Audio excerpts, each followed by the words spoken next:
नमस्कार दोस्तों। आज की इस वीडियो में मैं आपको बताने वाला हूँ कि कैसे लॉ ऑफ अट्रैक्शन की मदद से आप अपने फ्यूचर को 100% प्रेडिक्ट कर सकते हो। जैसे कि कई बार हम अनजान होते हैं हमारी लाइफ में कि हमारी लाइफ में अब क्या मैनिफेस्ट होने वाला है, या हम जो डिज़ायर मैनिफेस्ट करना चाह रहे हैं वो डिज़ायर मैनिफेस्ट होगी या नहीं होगी। अब ये फ्यूचर ऐसे आप बोल सकते हो कि एग्जैक्टली आपको डेट नहीं बताएगा कि आपको कौन सी डेट में वो चीज़ मिल जाएगी या नहीं मिलेगी, लेकिन क्या मैनिफेस्ट होने वाला है ये एग्जैक्टली आपको बता देगा और आप फिर उसे अपने हिसाब से चेंज भी कर सकते हो। यानी अगर आपकी प्रेडिक्शन इस तरीके की निकल रही है कि जिस तरीके का आप नहीं चाहते हो अपनी लाइफ में कि आपके अराउंड वो चीज़ें हो, तो आप उसको चेंज भी कर सकते हो। तो ये भी मैं आपको इस वीडियो में बताऊंगा कि फ्यूचर को प्रेडिक्ट कैसे करना है और अपने हिसाब से चेंज कैसे करना है। तो सबसे पहले हम जानते हैं कि ऐसी क्या चीज़ है लॉ ऑफ अट्रैक्शन में जिससे हम अपने फ्यूचर को प्रेडिक्ट कर सकते हैं और इवन चेंज भी कर सकते हैं। तो वो चीज़ है हमारे इमोशंस, हमारी फीलिंग्स, और अब्राहम इसे इमोशनल गाइडेंस स्केल कहती हैं।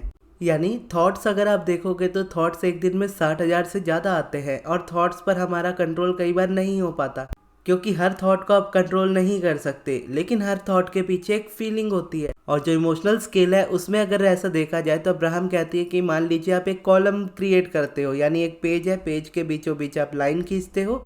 लेफ्ट साइड में आप उन इमोशंस का नाम लिखते हो जो बहुत अच्छे हैं, पॉजिटिव है, राइट में उनका नाम लिखते हो जो बहुत नेगेटिव है। जैसे लेफ्ट में पॉजिटिव वाले में आप लिखोगे love, appreciation, Joy, gratitude, belief, positive expectation, knowledge, power, empowerment. वहीं दूसरी नेगेटिव वाली साइड पे आप लिखते हो anger, frustration, jealousy, depression, stress, anxiety, fear, grief. अब इन दोनों के बीच का अगर आप कंपैरिजन देखते हो तो जब आप इन बातों को बोलोगे ही, लव, ग्रेटिट्यूड, जॉय, एप्रिसिएशन, तो आपको एक नॉर्मल सी ही फीलिंग होगी। लेकिन जब आप बात करोगे एंगर, फ्रस्ट्रेशन, डिप्रेशन, एंग्जाइटी की, तो ये वर्ड बोलने में भी रेजिस्टेंस भरे लगते हैं। अब ये हमारा इमोशन गाइडेंस स्केल होता है। अब इसमें आप पॉजिटिव और नेगेटिव इमोशन के हिसाब से देखो तो वर्ड आप क्या यूज़ करते हो अपने इमोशन के लिए वो इम्पोर्टेंट नहीं है। पॉजिटिव वाला पॉजिटिव रहेगा, नेगेटिव वाला नेगेटिव रहेगा। इस तरीके से आप इसको समझ सकते हो। आप जिस तरह ज़्यादा शिफ्ट होते हो उस तरीके की चीज़ें आपकी लाइफ में ज़्यादा मैनिफेस्ट होती है।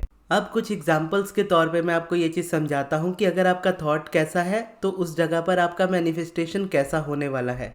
मान लीजिए आप किसी रिलेशनशिप में हो और उस रिलेशनशिप में अब आपको पहले की तरह अच्छा फील नहीं होता। सामने वाला पर्सन आपसे उस तरीके से बात नहीं करता या उस तरीके से प्यार नहीं करता जिस तरीके से पहले करता था। अब आपके माइंड में ये कांस्टेंट फियर हमेशा रहता है कि कोई ना कोई थर्ड पर्सन आ चुका है उनकी लाइफ में, यानी कोई पर्सन ऐसा है जरूर जिसकी वजह से ये रिलेशनशिप आप दोनों का एक दूसरे के साथ बिगड़ रहा है।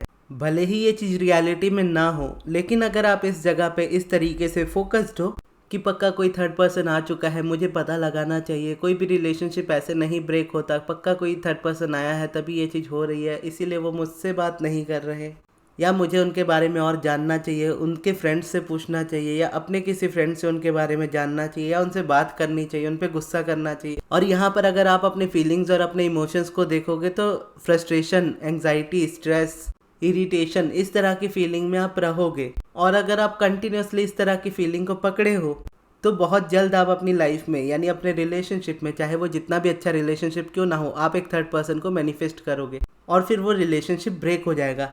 अभी रियलिटी में चाहे जो भी जिस तरीके से भी मैनिफेस्टेशन हो, अब चाहे वो सामने वाले से आपको नफरत तक करा दे, लेकिन एक्चुअल रीज़न इसका मैनिफेस्टेशन का ये होगा कि आपके थॉट्स इस डायरेक्शन में थे, इस वजह से वो चीज़ मैनिफेस्ट हुई। अब्राहम हमेशा ये कहती हैं कि आपकी लाइफ में जो भी मैनिफेस्ट होता है, चाहे वो आप चाहो या ना चाहो, हमेशा आप देखोगे कि आपके थॉट्स के डायरेक्शन की वजह से ही उसमें कुछ ना कुछ मैनिफेस्टेशन होता है या नहीं होता है। जैसे ये एक एग्जांपल दिया, इसमें इस हिसाब से अगर आप देखो, इस तरह से अगर आपके थॉट्स चल रहे हैं और आप फील इस तरीके का कर रहे हो, तो डेफिनेटली आप आने वाले टाइम में थर्ड पर्सन को मैनिफेस्ट कर लोगे। और हो सकता है कि आप में से कुछ लोग ये वीडियो जो देख रहे हो उन्होंने इसी तरीके से थर्ड पर्सन को अपने रिलेशन में मैनिफेस्ट कर लिया हो। पर इवन दो अगर आपने इसको मैनिफेस्ट कर भी लिया है, स्टिल आप इस चीज़ को चेंज कर सकते हो, इस रियलिटी को टोटली न्यू रियलिटी में बदल सकते हो अपने हिसाब से। लेकिन अब्राहम ये सिखाती है कि आप इस तरीके से प्रेडिक्शन करना खुद ही सीख लो कि अपने थॉट्स और इमोशन से आप ये समझ पाओ कि क्या मैनिफेस्ट हो रहा है या होने वाला है। किसी चीज़ को होने से पहले अगर हम चेंज कर देते हैं तो वो हमें लाइफ में उतनी प्रॉब्लम नहीं देती, लेकिन हो जाने के बाद हम चेंज करते हैं तो हमें प्रॉब्लम में से थोड़ा ज़्यादा निकलना होता है। लेकिन कोई प्रॉब्लम वाली बात नहीं है, आप जिस भी सिचुएशन में हो आप कर सकते हो। जस्ट सजेशन ये रहता है कि पहले प्रेडिक्शन सीख लो ताकि आप उस तरह की नेगेटिव मैनिफेस्टेशंस को करो ही ना।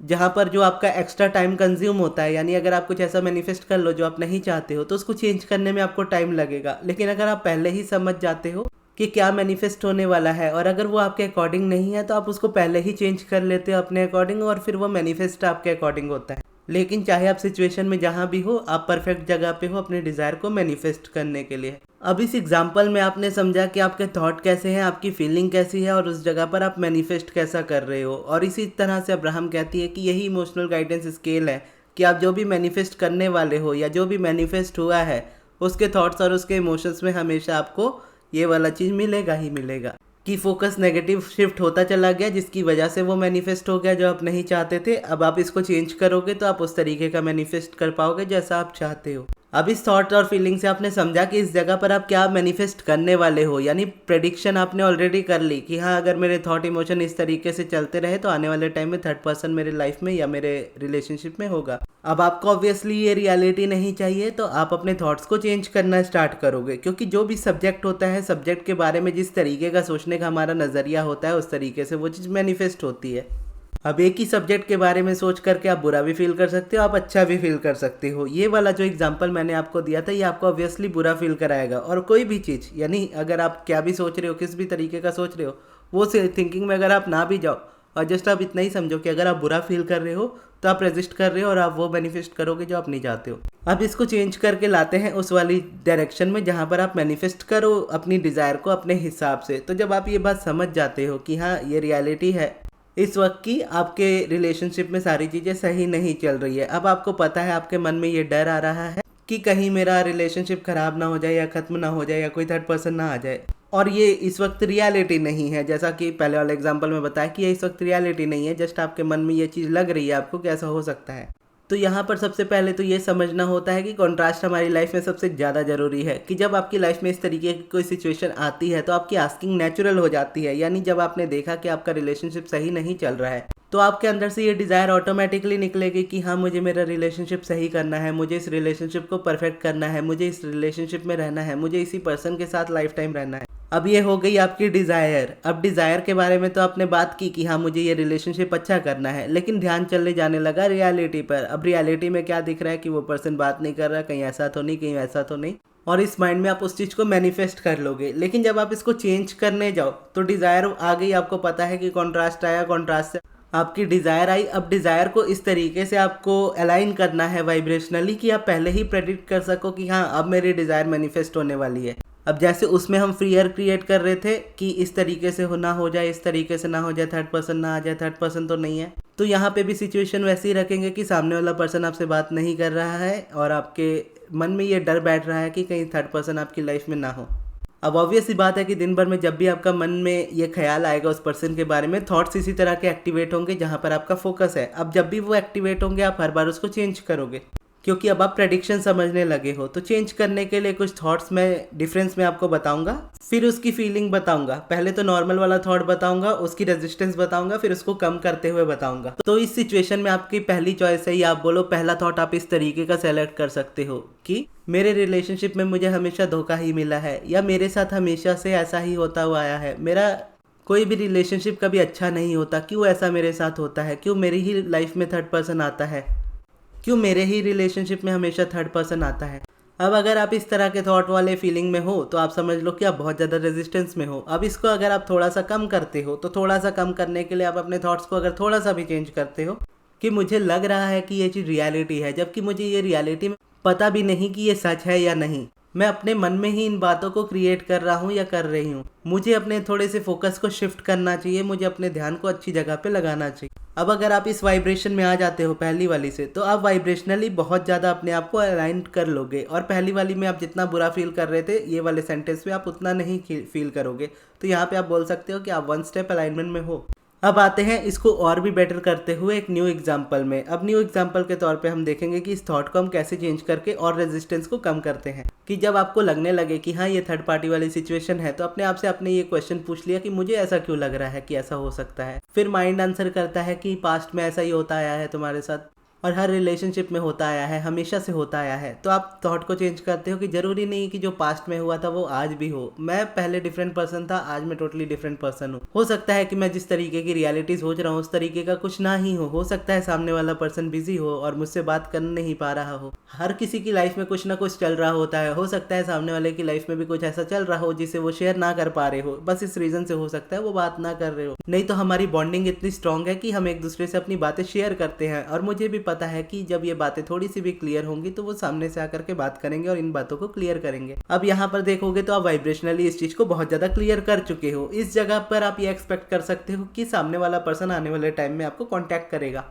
और जैसे थर्ड पर्सन वाली रियलिटी अगर आप बना चुके हो, तो अगर आप इस तरीके से इसको चेंज करते हो तो आने वाले टाइम में ये रियलिटी भी आप बना सकते हो। और अगर आप प्रेडिक्शन वाले स्टेज पे हो, आप पहले वाले स्टेज पे थे, आप समझ गए कि आप ऐसा कुछ मैनिफेस्ट कर रहे हो, अगर आप इस तरीके से चेंज करो तो आप देखोगे कि आप अपनी फीलिंग से ही समझ जाओगे कि आप क्या मैनिफेस्ट कर रहे हो। जैसे पहले वाली फीलिंग फियर और डिप्रेशन वाली थी, एंग्जाइटी वाली थी कि ऐसा कुछ होने वाला है या लाइफ में ऐसा कुछ हो जाएगा, तो वो आपको एक रेजिस्टेंस वाली फीलिंग देता है और आप उस चीज़ को मैनिफेस्ट करते हो। और वहीं दूसरी तरफ जब आप ये थॉट चूज करते हो तो यहाँ पर आप रेजिस्टेंस को क्लियर करते हो। रेजिस्टेंस को क्लियर करना मतलब इमोशंस में अगर आप शब्दों में ना देखो, जैसे स्ट्रेस एंग्जाइटी वाले इमोशन के मैं डिफरेंट वर्ड्स यूज़ करता हूँ, या जॉय अप्रिशिएशन ग्रैटिट्यूड अलाइनमेंट के डिफरेंट वर्ड्स यूज़ करता हूँ, तो आप ये क्या वर्ड यूज़ कर रहे हो वो इंपॉर्टेंट नहीं है, फीलिंग किस तरफ जा रही है वो इंपॉर्टेंट है। फीलिंग अगर बुरी होती जा रही है तो आप रेजिस्ट कर रहे हो, अगर आप बुरी फीलिंग से थोड़ा सा रिलीफ ला रहे हो तो आप अलाइनमेंट की तरफ जा रहे हो।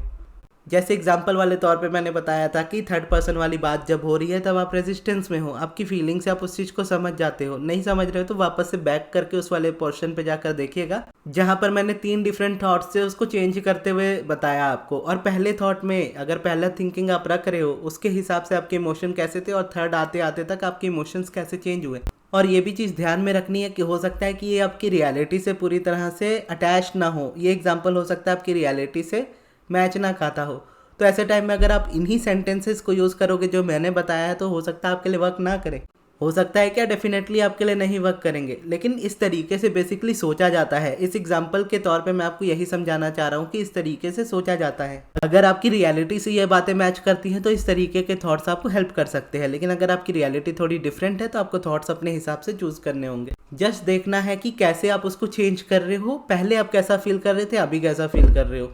अब आते हैं कोई दूसरा एग्जाम्पल लेते हैं। अब दूसरा एग्जाम्पल मान लीजिए हम लेते हैं हेल्थ को लेकर के। अब हेल्थ को लेकर के अगर आप देखो कि आप ग्रोइंग एज में हो, आपकी एज बढ़ रही है, अब आप 30 अबव हो चुके हो, अब आपको अपनी फिजिकल बॉडी में कुछ डिक्लाइन होता हुआ नजर आ रहा है। जैसे आपकी आंखें कमज़ोर हो रही हैं, बॉडी में आपकी एनर्जी पहले की तरह नहीं रहती है, आप पहले की तरह एक्टिव फील नहीं करते, एनर्जेटिक फील नहीं करते हो, थका थका महसूस करते हो, नींद ना पूरी होने वाली फीलिंग आती है, और ऐसी फीलिंग आती है कि आप बहुत जल्दी एज हो रहे हो। यानी एज आपकी 30 है लेकिन आप फील कर रहे हो 40 अबव, यानी आप बहुत ज़्यादा लेजी फील कर रहे हो या बहुत ज़्यादा तकलीफ में फील कर रहे हो अपने आप को।